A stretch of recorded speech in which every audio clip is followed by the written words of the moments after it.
Hi, this is Ken Morton Jr., and you are listening to episode number 35 of the Hosel Rockets podcast.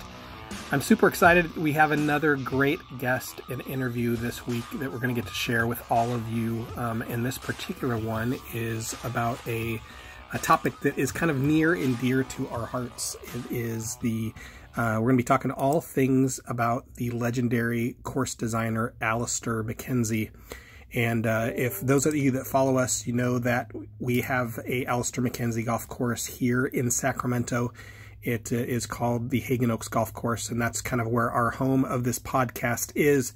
McKenzie designed our golf course back in 1931, and we, to this day, are potentially, I believe, the only municipal golf course that's still in existence that was one of his original designs. And although our design track has changed some from his original design, many of his design elements still are very much in play out there. And when I get a chance to talk to Mr. Gary Nelson, who is with the Alister MacKenzie Historical Society, we're going to talk a little bit about what makes MacKenzie designs so unique and so special, and how they really kind of draw on some of the unique things that he learned in the military, of all places, to bring into golf. If you don't know who Mr. McKenzie is, you deserve to do a deep dive, one of those kind of go down the wishing well of holes and figure out all of the different golf courses he has designed around the world. He is a Golf Hall of Fame member, and although his design time that he actually designed golf courses was actually a very narrow window of time, he was very, very prolific. And whereas most designers will actually spend lots of time in the golf course that's being worked from start to finish, McKenzie didn't do that. He would actually do design and then leave it to a company or people in his stead to actually put through his vision, and then would go on and travel to his next location. A little bit about McKenzie. He was actually born in West Yorkshire, England, and he actually attended the University of Cambridge in 1888 and to study medicine. And after various positions, he was actually licensed as a physician back in 1895. And he but was a very avid golfer. He was actually a member of his local club, Leeds Golf Course.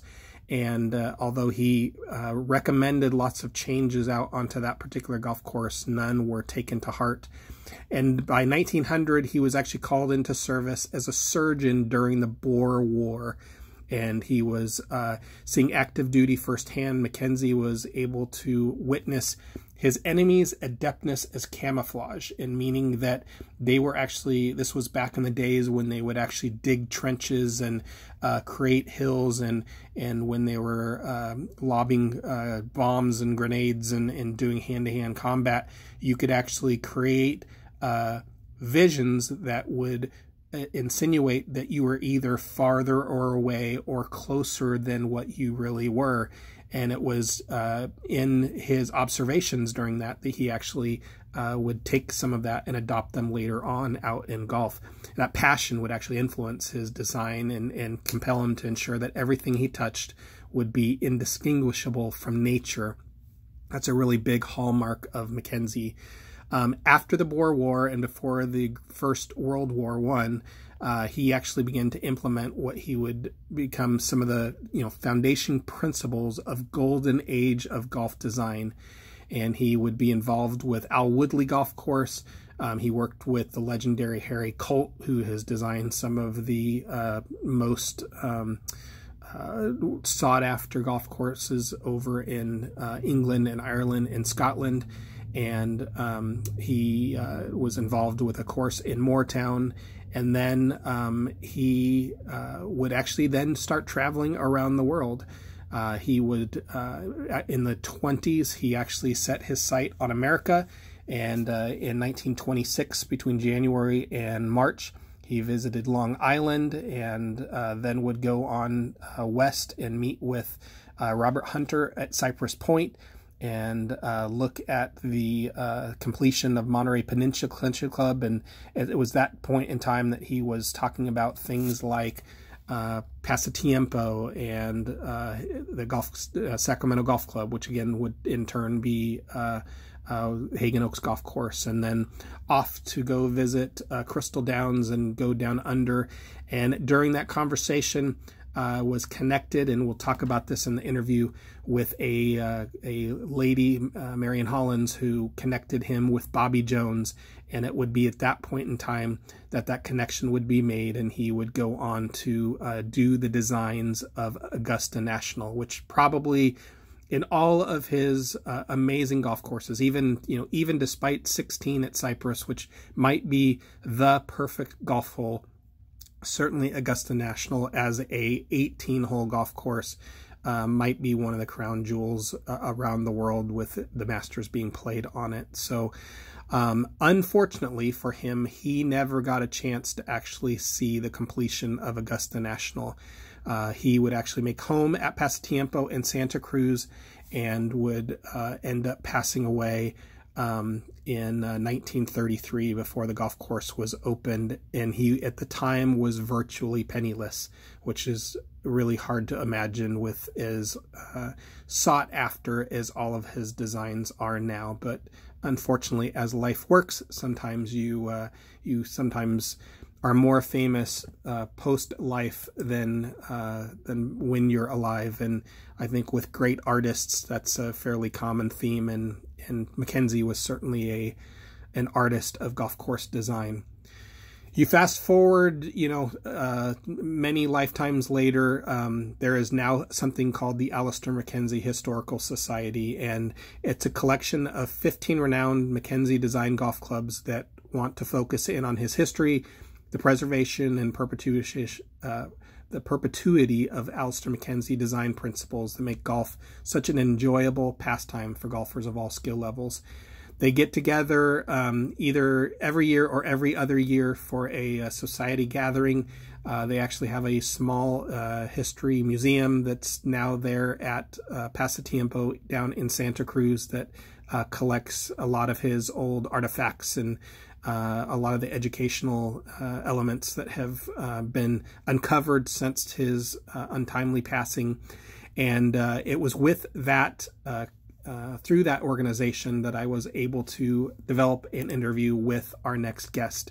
And so we're really excited to have Mr. Gary Nelson, who has been a board member for the Historical Society for many years, is one of the preeminent historians on Mr. Mckenzie, and we'll get to the chance to kind of learn all things about his life, his design elements, and why his design principles are so important to nearly every single current course designer that exists today, and how his design elements really kind of went out of fashion maybe in the 70s and 80s, but now with designers like Core and Crenshaw really kind of recapturing the magic that was all things Mckenzie. So without further ado, I'd like to welcome Mr. Gary Nelson to Hosel Rockets. Well, Gary, thank you for joining us on Hosel Rockets. I'm very excited to talk to you about one of the most legendary course designer that ever existed. Maybe we start a little bit about the Alister MacKenzie Historical Society and kind of how it got started and kind of what it is. Well, sure. The McKenzie Society actually started in 1987. I was lucky enough to be the club champion at Meadow Club at the time, which is an Alister MacKenzie course in Marin County.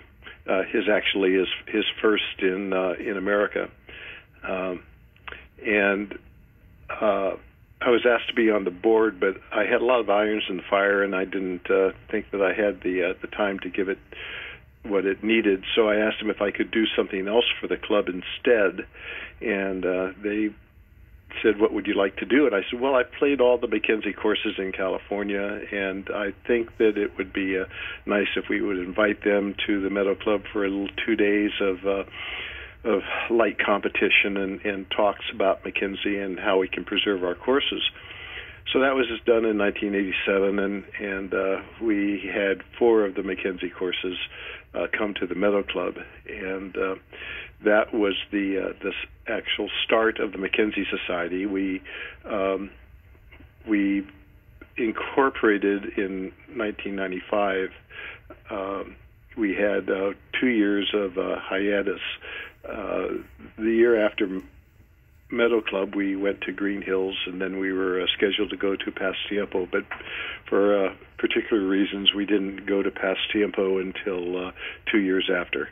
And there at Pasatiempo in 1992, we brought in our first international members. The Lahinch group, or a couple from Lahinch, joined us. And they said they would like to join the Mckenzie Society, and that was fine. So the next year, the society met at the Valley Club at Montecito, and there we decided that we were going to incorporate into a society. And it was there also at Pasatiempo that you guys kind of made a home of sorts, because Mckenzie's home was there, correct? Yes. At Pasatiempo, let me just backtrack just a bit. In that first meeting at Meadow Club, pretty much the groundwork that has existed to this day for the Mckenzie Society gatherings was put into action.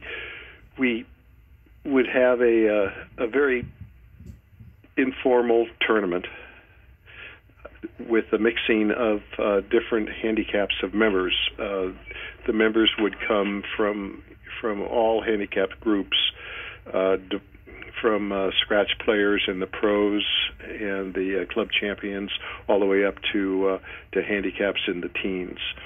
And we would also have a meeting for historical preferences, or talking about construction and the preservation of Mckenzie courses. And then we would have a dinner that all the participants would be spread out amongst themselves, amongst other members from other clubs. And that particular format is consistent with what we do today. At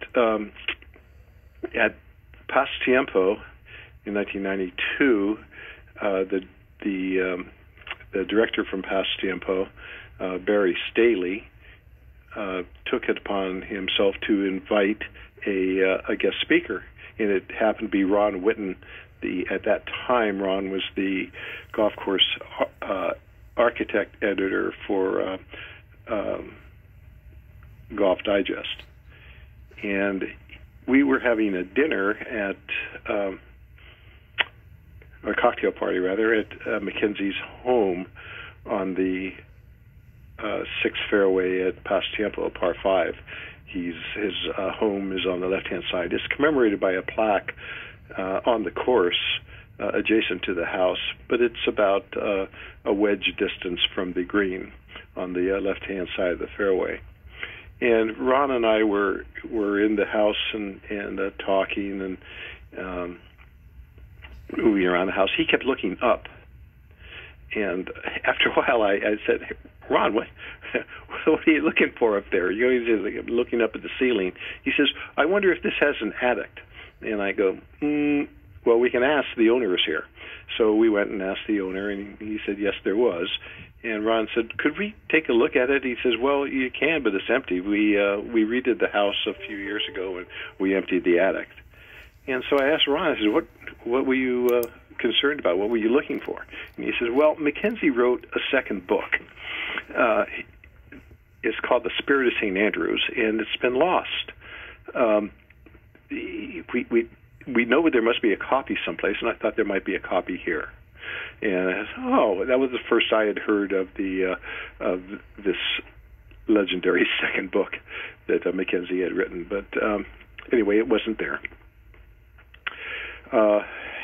Between the time that we met at the Pasatiempo and the time that we met at Valley Club. Pasatiempo got a phone call from a gentleman up in Colorado, and he identified himself as Mackenzie's step-grandson. And he had now started playing golf, and is his hope that he could play some of the courses that his stepfather had developed and designed. He was shunted over to Barry Staley, who was the director of Pasatiempo, and Barry said, "Yeah, more than happy. You're welcome.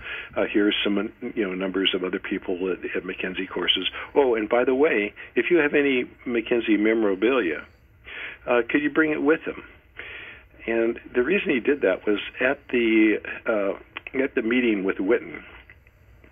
After the cocktail party, we had a meeting of the directors of the Mckenzie Society and Ron, and he said it was getting very difficult to research Mckenzie because most of his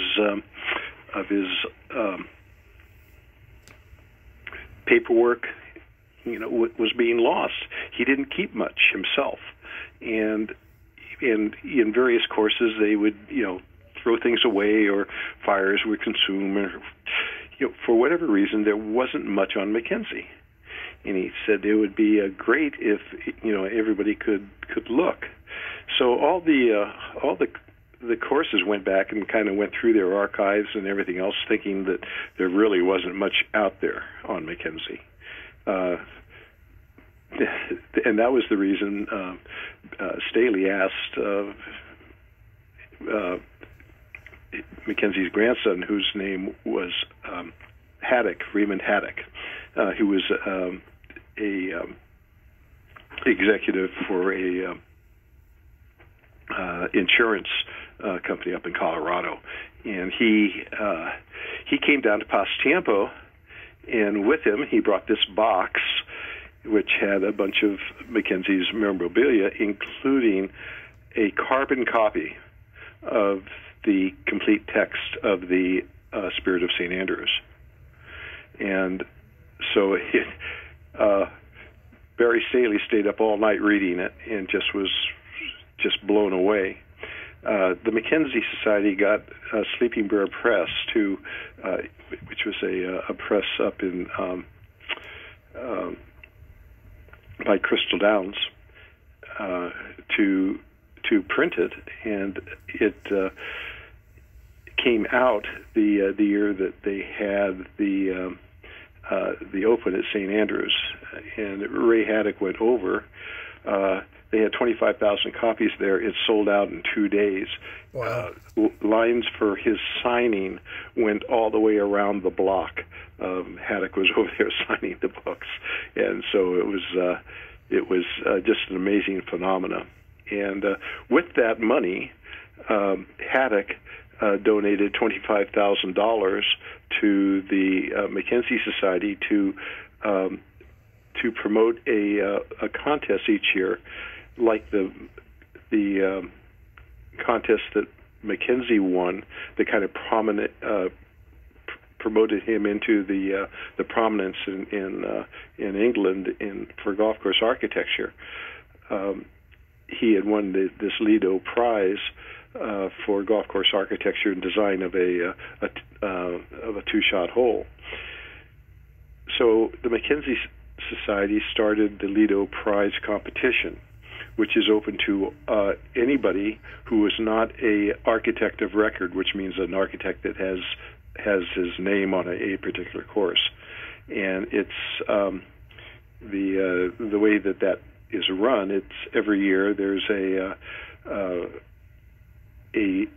notice as to the type of hole and the type of land that it's going to be on, and then we ask for submissions, and we get, I don't know how many, it varies, but sometimes 100, sometimes 70 wonderful renditions of hole designs on this particular plot of land, and they the Mckenzie Society board of directors, and particularly Gene Gennardi, who runs the Lido Prize for the Society, who is a member of Green Hills Country Club, bring it down to about 10, and then we have an architect of record look at the 10 and pick a winner every year. And the architects that we have been, Ben Crenshaw and oh boy, Arnold Palmer. They're both pretty good, right? Yeah, Nick Faldo. They've really and they picked the final one. It's all done blind. The name of the submitter is not attached to his submission, but it's very interesting. We've had the winners have been 13-year-old boys. We have submissions from convicts in prison. Wow. I mean, it's just an amazing thing, and the design of the holes are just tremendous. In fact, later I think this year we will have a section on our website showing those design winners over the last 25 years. Seeing some of those drawings, they're, I mean, in such creativity that goes into each one of them. When it comes, let me switch gears a little bit, maybe in talking about the man himself. I've always found it fascinating that his, here we have this, literal international legendary golf course designer, but some of the earliest aspects of his designs weren't necessarily from golf, but from some of his wartime work. And thought maybe you could maybe have kind of a diving point on that point. Well, sure. Mckenzie entered the Boer War as a civil surgeon, and he was attached to a group of infantry down there, and he saw for himself what was happening during the Boer War. The Boers used camouflage techniques to hide their smaller number of troops, and the British, who were just probably 15 years away from wearing red coats, and were still more traditional in the way that they fought war. They fought in columns and had to be held under the strict control of the officers, and they're kind of wiped out. They were wiped out kind of like 15 or 20 to 1 with Boer casualties. And the reason for that was the Boers chose their ground, and they laid out defensive positions. But the thing was that when you looked, Mckenzie went out on the battlefield afterwards to try to help the wounded and things, and he would see what the Boers had done from the British side. You'd look out, and it would look like a field. But once you got over that field to the Boer side and looked back, you could see all these bunkers that had been placed, and these battlements that had been placed that were camouflaged from the British, and the Boers could get from one place to another safely and retreat. And so Mckenzie started to look at it, and when he got home, and this would have been right around the turn of the century, he kept thinking about the golf course's design and the way that the Boers had made it, had looked so. From the Boer side of a battlefield, it had looked so intimidating, and yet from the English side, it did look so benign. And he became a founding member of the Alwoodley Golf Club, the first golf club that is credited to him for design. And it was to be designed. It was going to be the land was going to be given to them by an English lord in Leeds, and the design of the course was given to Harry Colt. And Colt came out and visited the land and drew out the plans and everything. And during that time, Mckenzie invited Colt over to his house. And Colt got to his house, and Mckenzie had all these plasticine drawings layouts of holes. There were full models of holes showing bunkering and greens and things like this. And Colt was very impressed, and they got into a tremendous discussion on golf course architecture and everything else, enough to a point where Colt went off to southern France to build some courses and left Mckenzie in charge of the building of Alwoodley. Well, it was all that I guess Mckenzie needed, because he changed the routings and changed some holes and made par fives par threes and put in new par fives. And Colt came back and he looked. Now the work was pretty much completed as far as the layout went and the construction. And he looked at it and he goes, okay, and they became partners, and so that was the first of the courses that Mckenzie had designed. The second was he did some other consulting and bunker work and things like that on other courses around during the next years. But a few years later, right across the street from Alwoodley Golf Club, a group of rich merchants in Leeds decided that they wanted a course as well, and they hired Mckenzie to do this. And the course basically was a drive and a 5-iron away from the entrance to Alwoodley, but the merchants didn't have enough confidence or money to build the entire course, but they leased the property. And then they asked Mckenzie, could you build the course? And he says, we only have 5,000 pounds here, and that's not enough. And they said, well, what can you do? And he said, well, I'll tell you what, I'll build you a single hole. I'll sing it, but the hole will be so good that you can show it to your prospects, your prospective members, and they can, that you can get them to join the club, and that way you'll get enough money to build the entire course. And that's when he built the Gibraltar hole on Moortown. And Moortown was his second full course, and of course Moortown was the venue for the first Ryder Cup that was ever played in Great Britain. Wow. He would, at that time, like Colt, there was a lot of golf courses built in a very tight geographic region.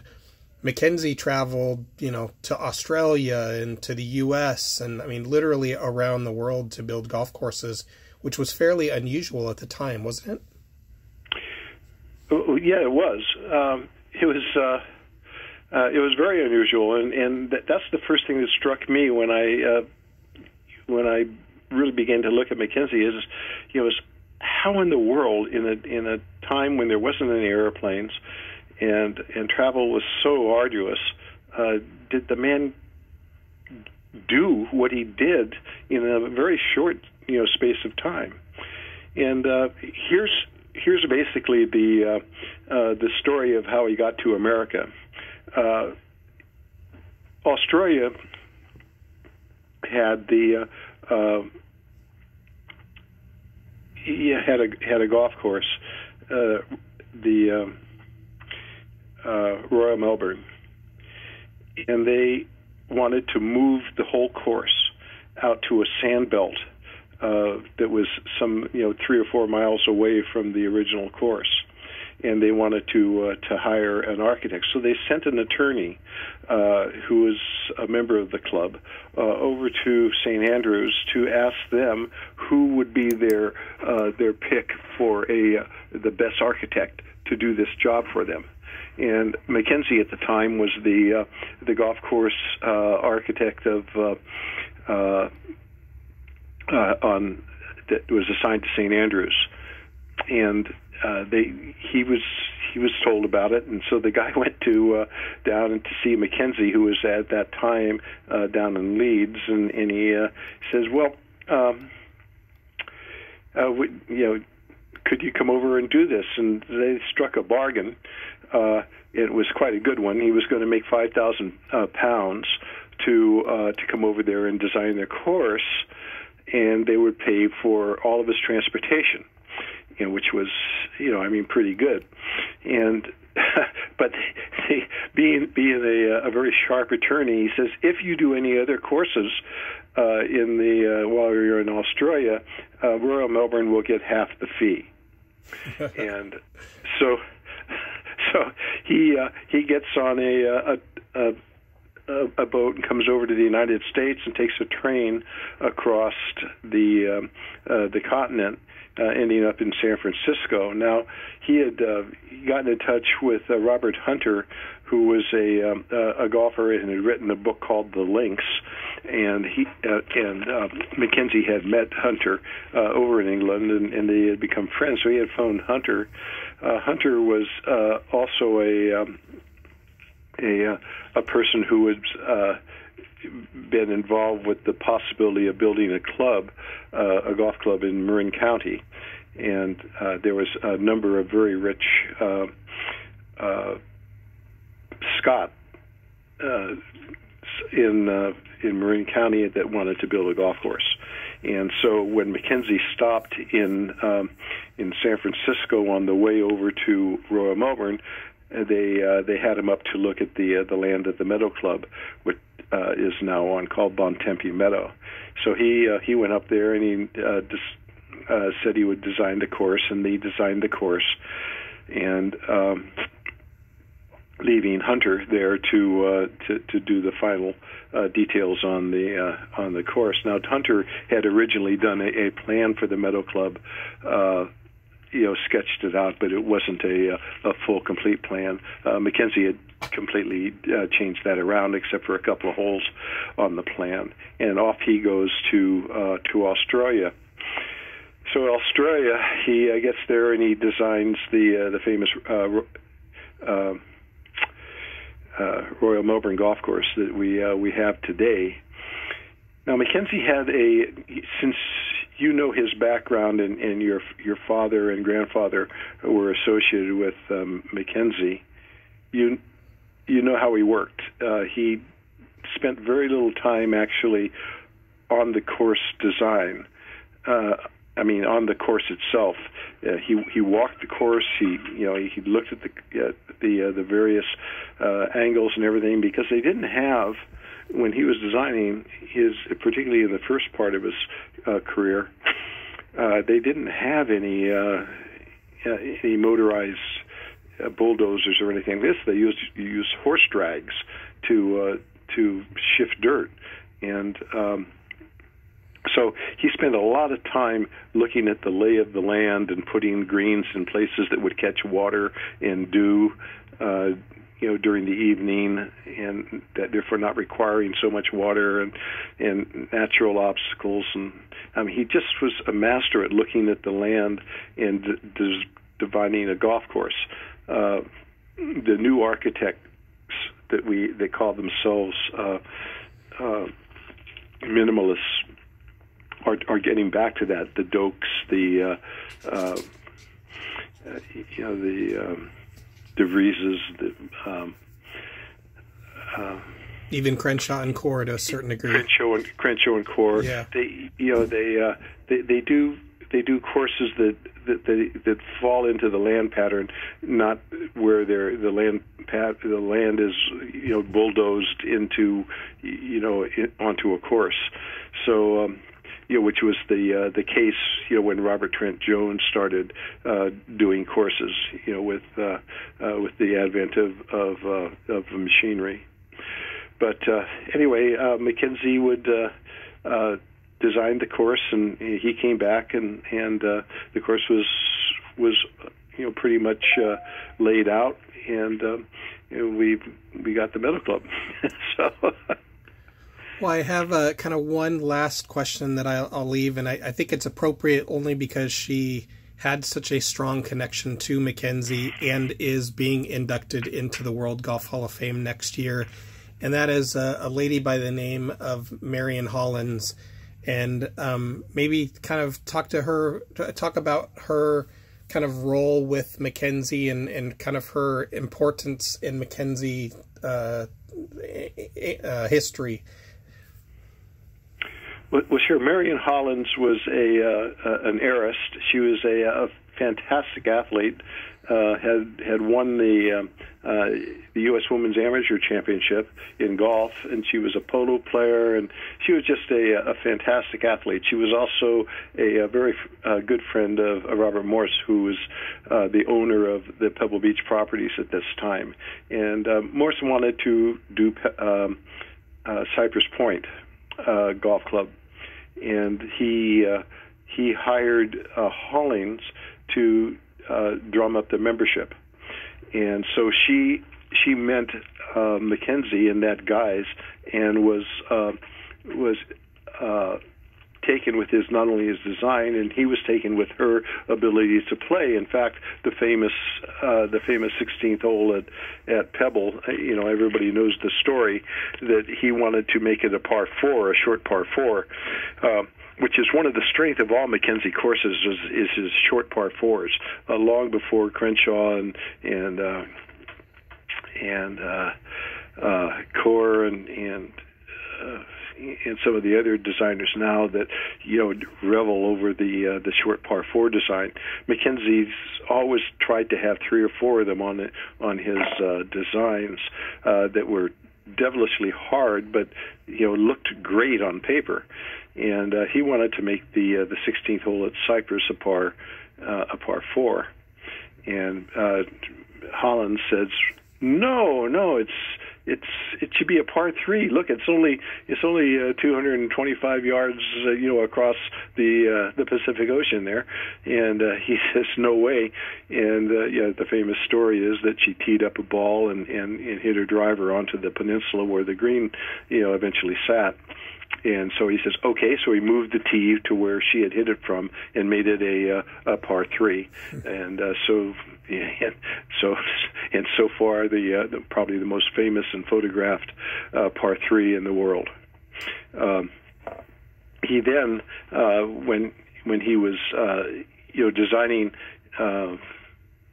the Cypress Point, she was so enthralled that she asked him to design a course for her up on the hills north of Santa Cruz called Paso Tiempo. And he went up and designed Paso Tiempo.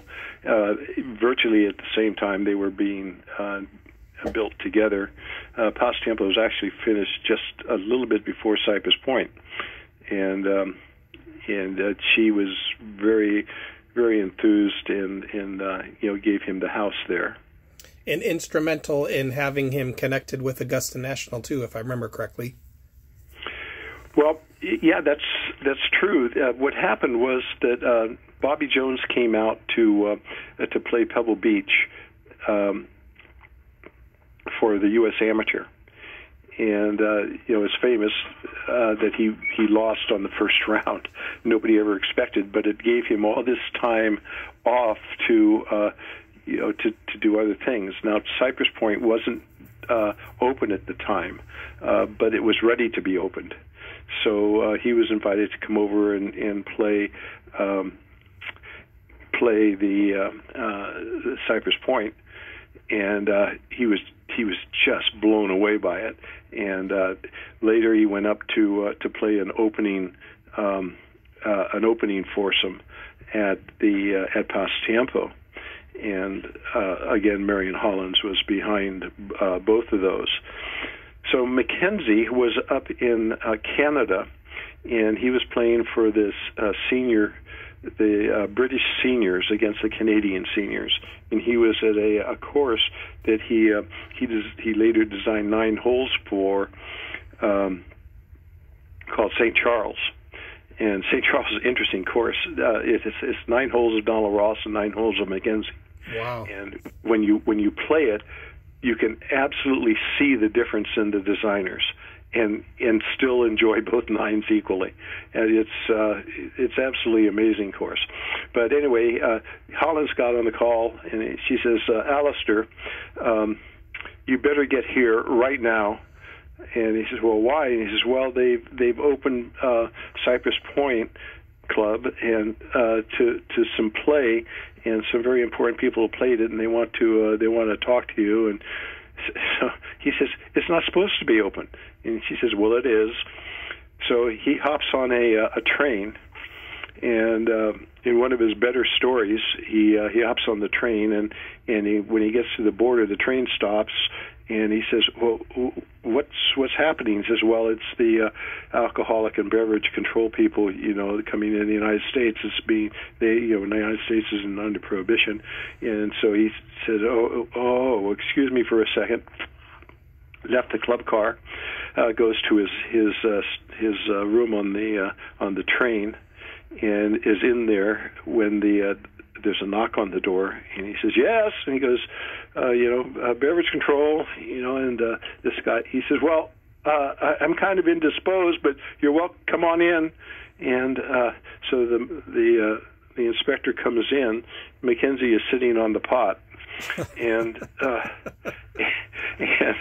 the guy, he says, look around for you, anything you need. And so the guy does his check, opens a few doors and leaves. Mckenzie gets up and pulls 2 liters of scotch out of the out of the john. So, but he gets down to Cypress Point, and presumably happy. And he meets Bobby Jones, and Bobby Jones asks him to do Augusta National at that point, which was against kind of Clifford Roberts' wishes, because Clifford Roberts wanted Donald Ross to do it. And the rest with all the Masters is history, right? All the Masters is history. Now, interesting enough, there is that auction this coming Sunday. Somebody has just discovered the original hand drawing of Mckenzie of the now 13th hole and 12th hole at Augusta, signed by Mckenzie with his original notes. Wow! And it's going for auction. I don't know what it is now, but about 5 days ago, it was $31,000 going for that piece of paper. So, it's become extremely. Mckenzie designs have seemed since they've seemed to get better over the years and more appreciated. Certainly more appreciated. There's no doubt. Gary, if someone... One of the interesting things, just as an aside, a few years ago, Mckenzie had done Lahinch Golf Club over in Ireland, on the west coast of Ireland. And Lahinch, it's got a famous name and everything, but it was originally designed by Tom Morris. And they asked Mckenzie to go in and redesign it, which he did, and he was given free rein, except he had to leave 2 holes. Now, Mckenzie designed this beautiful course and everything, but 5 years later, they had a captain.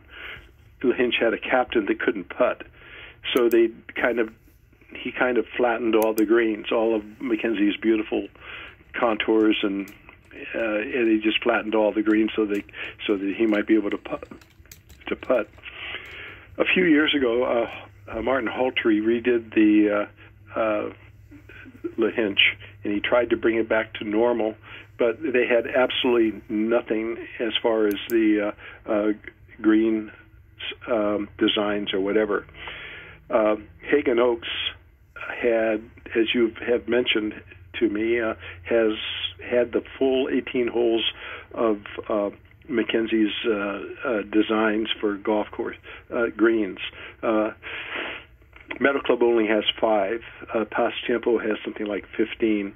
Other clubs have various ones. And then what became evident is that Mckenzie put in often the same types of designs into of greens into various spots where they fit on different courses. So the Haggin Oaks' green were loaned to Martin Holtry, who used them to reestablish the contours of Mckenzie's original greens in Lahinch. Wow, I have been here for 40 years here at Haggin Oaks, and I did not know that little bit of information. That's remarkable. So our green designs were re-engaged half a world away. Yeah, half a world away. Yeah. One of the things Mckenzie Society does is besides try to get young architects to think about Mckenzie's design precepts, is to develop a catalog of all Mckenzie's paperwork, his designs, his everything that we can, anything that was done by Mckenzie, we tried to catalog and get into a cache where it's available to any Mckenzie course. And so we've done that, and we sent something like 50 green renditions to Martin Holtry at the time that he did Lahinch, and but prominent was Haggin Oaks's. Oh, that's great. Well, I certainly appreciate the time. What you guys have done to save both physical records as well as memory records of Mckenzie. The value of that cannot be overstated. For anyone that's out there that would like to know more about the Mckenzie Society, you can go to mckenziesociety.org. There's information on the website on the Ray Haddock Lido Prize, and maybe there's somebody out there listening who wants to enter the next row of entry levels in that prize. We might have a future winner listening right now. We would hope so, and it's a wonderful thing that you've done up at Haggin Oaks, and I thank you for that. I've played it many a time and walked it even more, and I appreciate what you've done and your family has done for that course. Well, thank you very much for your time, and we will look forward to hearing more great Mckenzie history come out of this society in the future. Good day.